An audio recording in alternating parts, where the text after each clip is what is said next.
Hello, lovies! Do you love banana pancakes too or your kids love this pancakes?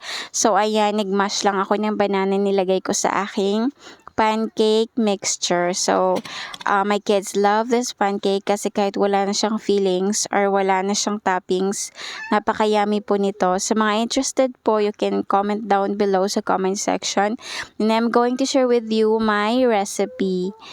So, ayan, after kong lutuin yung aking banana pancake, so gagawa ako mamaya ng milk choco fillings na fillings na natin sa pancake since mga anak ko ang kakain nito. So, ayan, I added 4 tablespoon ng milk choco.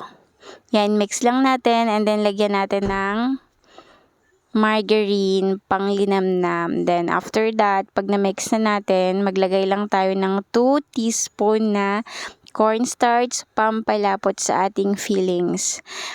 Yan, pag malapot na siya, then ready to serve na siya, lagay lang natin siya sa ating pancake and then i-roll natin siya since this is a